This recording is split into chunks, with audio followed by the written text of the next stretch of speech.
নমস্কার বন্ধুরা, আমরা এসে গেছি শীর্ষা প্রোডাকশনের নতুন এক ভিডিও নিয়ে।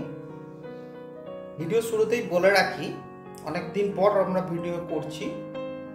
এই ভিডিওটি একদম নতুন যারা কাজ শিখছে তাদের জন্য। আজকের আমাদের টপিক হলো টিউব কাটিং, মানে copper tube cutting with tube কাটার। তো একটা কপার টিউবকে আমরা যখন বিভিন্ন কাজেতে ব্যবহার করি তার সাইজ অনুযায়ী আমাদের কেটে নিতে হয়, এবং এই কাটার যে পদ্ধতি, এই পদ্ধতি সম্বন্ধে আমাদের এই ভিডিওর মাধ্যমে দেখানো হবে। আবারও বলছি, এই ভিডিওটি এক্সপিরিয়েন্সদের জন্য নয়, একদম নতুন যারা কাজ শিখছে, টিউব কাটিং কীভাবে করতে হয় তারা শিখতে চায়, তার জন্য এই টিউব কাটিংটি করা হবে। তো প্রথমেই বলি, আমাদের কাছে একটা কপার টিউব রয়েছে এবং যে সাইজ হচ্ছে 1/4 ইঞ্চি বা কোয়ার্টার ইঞ্চি সাইজের একটা টিউব, কপার টিউব, যার মধ্যে দিয়ে রেফ্রিজারেন্ট ফ্লো হয়। এটাকে কাটতে গেলে বিশেষ কিছু দরকার নেই, তাও বলে রাখি, এটা কাটতে গেলে তোমাকে কপার টিউব তো অবশ্যই দরকার লাগছে, কেমন? তার সঙ্গে সঙ্গে একটা মার্কিং করার জন্য কিছু জিনিস লাগবে। এখানে আমি ফাইল ইউজ করছি, ফাইলের মাধ্যমে মার্কিং করার জন্য। আর কি লাগছে? একটা টিউব কাটার, এটা লাগছে।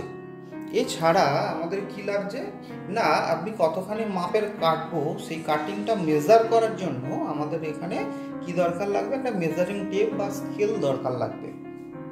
যাই হোক, আমরা একটা আন্দাজে এখন টিউব কেটে দেখাবো, এবং এটা দেখানোর জন্য আমাদের বিশেষ কিছু মাপ এখন প্রয়োজন নেই, তাই আমরা একটা অ্যাভারেজ মার্কিং করে নেব, এবং মার্কিং করে নেওয়ার পর আমরা এই টিউব কাটিংটা করব। প্রথমে এই সফট কপার টিউব যেটা রয়েছে সেই টিউবটা নিলাম। চেষ্টা করব সবসময় প্লেন জায়গাটা, যেখানটা করে দরকার পড়লে এটাকে আমরা আনরোলিং করে নেব।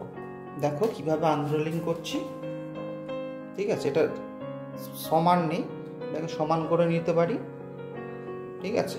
এই জায়গাটা সমান হয়ে গেল, ঠিক আছে, রোল কন্ডিশনে রইল না। এরপর আমি যে জায়গা থেকে কাটিং করব সেই অংশটাকে আমরা প্রথমে মার্কিং করব। সাপোজ ধরো এই জায়গাটা আমরা কাটিং করতে চাইছি, এই জায়গা থেকে কপার টিউবটা কাটতে চাইছি, তাহলে কি করব? এখানটা করে আমি একটু ভালো করে ঘষে অথবা মার্কার দিয়ে, হ্যাকসো ব্লেড দিয়ে, যা দিয়ে খুশি আমি একটা মার্কিং করে নিলাম। দেখো বোঝা যাচ্ছে মোটামুটি, আমি অন্তত বুঝতে পারছি, তোমরা বুঝতে পারছো কিনা বলতে পারছি না, কারণ এই যে মার্কিং করা জায়গাটা, এই জায়গাটা থেকে আমি কাটিং করব। তার জন্য আমাদের একটা কি রইল, টিউব কাটার।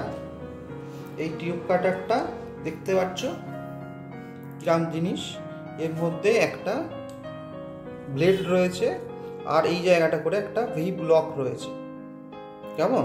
এই ভি, এটাকে যখনই আমি পিছন দিকে ঘোরাবো তখনই এটা আস্তে আস্তে ব্যাকের দিকে যাবে, আবার যখনই আমি এটাকে ক্লকওয়াইজ ঘোরাবো তখনই এটা সামনের দিকে যাবে। তো যাই হোক, আমরা এবার করব টিউব কাটিং। দেখো এই যে টিউবটা আমরা নিলাম, এই টিউবটার যে মার্কিং করা জায়গাটা, ঠিক বুঝতে পারছো মার্কিং করা জায়গাটা কোন জায়গাটা? দেখো ভালো করে, মার্কিং করা যে জায়গাটা, সেটা কাটিং ব্লেডে সোজাসুজি রাখবো, রেখে এটাকে আমরা কি করলাম, এটা কাছাকাছি নিয়ে গেলাম, নিয়ে গিয়ে ভি ব্লকের মধ্যে এটাকে মোটামুটি আমরা কি করব, এটাকে ভি ব্লকের মধ্যে মোটামুটি এটাকে ফাঁসিয়ে দিলাম বা আটকে দিলাম, কেমন? এইবার একটা অংশ আমরা ধরবো, ঠিক আছে, ধরা রইল। ধরার পর আমরা কি করব, এটাকে সামান্য ঘোরালাম, ঘোরানোর পর লুজ হয়ে যাবে। তারপর আমরা আর একটুখানি টাইট মারলাম, মারানোর পর টাইট দেওয়ার পর আবার এটাকে ঘোরালাম, ঠিক আছে, আবার একটুখানি টাইট করলাম, আবার একটু ঘোরালাম, কেমন? ঘুরতে ঘুরতে আবার লুজ হয়ে গেলে সামান্য একটুখানি টাইট করলাম, আবার ঘোরালাম, এইভাবে আবার যখনই লুজ হয়ে যাবে সামান্য একটু টাইট করলাম, নিয়ে ঘোরালাম। দেখতে পাচ্ছ ঠিক একইভাবে সামান্য করে একটু করে টাইট করছি, আর ঘোরাচ্ছি, আমরা ওয়েট করছি লুজ হয়ে যাওয়ার জন্য। যখনই একটু লুজ হয়ে যাচ্ছে তখনই একটু করে এটাকে ঘুরিয়ে যাচ্ছি।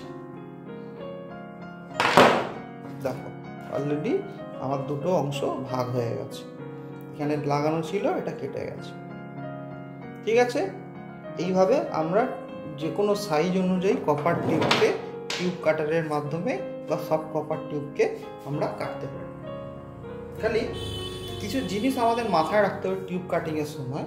যখন আমি এটা প্রেশার দিচ্ছিলাম, কোনো সময় জোরে প্রেশার দেওয়া যাবে না, তাহলে কী হবে, টিউবটা পিঞ্চ হয়ে যাবে।